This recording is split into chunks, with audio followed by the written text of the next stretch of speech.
अभी आपने निर्जला एकादशी की कथा श्रवण, अब आप लोग योगिनी एकादशी की कथा श्रवण करें। तो आषाढ़ कृष्ण पक्ष की एकादशी होती है, उसे योगिनी एकादशी रहती है।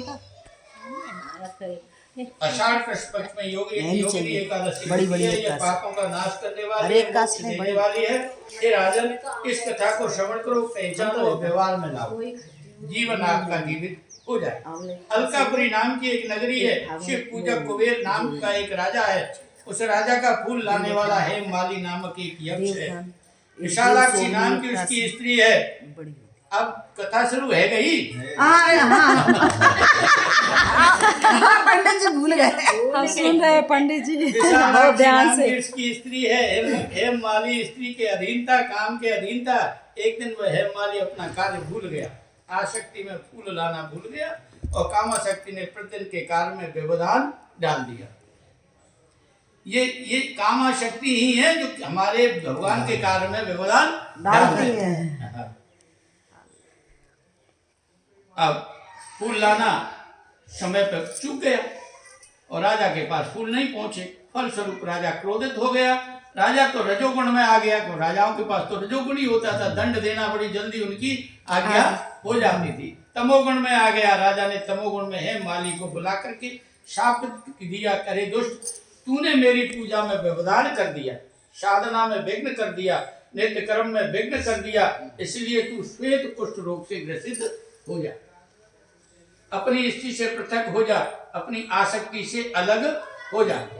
इस प्रकार इत्युक्ते वचने तेन तस्मात् स्नानात् पपातशः महादुःखाद विभूतस्य कुष्ठ पीड़ित विग्रह। राजा के ऐसा कहने पर वह स्थान से गिर गया, कुष्ठ रोग से ग्रसित हो गया और उसको शरीर से कष्ट मिलने लग गया। इस प्रकार वह शाप होकर इधर उधर भ्रमण करने लगा। भ्रमण की स्थिति में एक दिन हिमालय पर्वत पर और ऋषियों के आश्रम पर पहुंच गया, जिनकी आयु ब्रह्मा की आयु के 7 दिन के बराबर थी। ऐसे ऋषियों के उसको संपर्क में आया। उस हेममाली ने ऋषि शरण में जाकर के प्रणाम किया।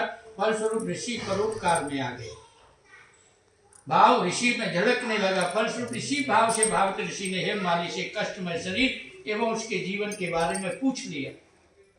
अरे ये सब किसका फल है, तुम्हारा कौन सा कर्म फलित हो रहा है, किस अपराध का फल है?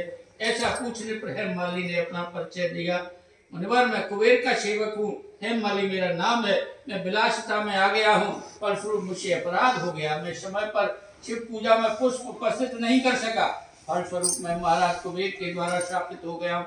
अधुना तव सानिध्यम प्राप्तोऽस्मि शुभ कर्मणः। अब मैं अपने कल्याण की आशा में आपकी शरण में आया हूँ, आप मेरा कल्याण करो, मंगल करे, संत स्वरूप को छातक करे।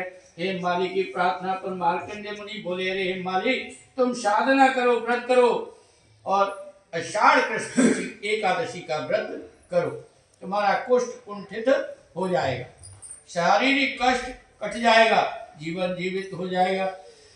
हेममाली ने मुनि को प्रणाम किया। फलस्वरूप मुनि ने उठा लिया।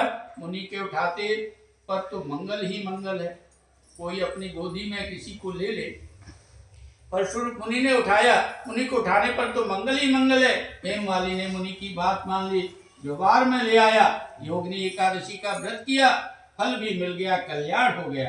अरे योगिनी एकादशी का व्रत करने पर 88,000 ब्राह्मण भोजन कराने का फल मिलता है, अत्यंत पुण्यों का फल मिलता है। बोलो भक्त वत्सल भगवान की जय, योगिनी एकादशी की जय।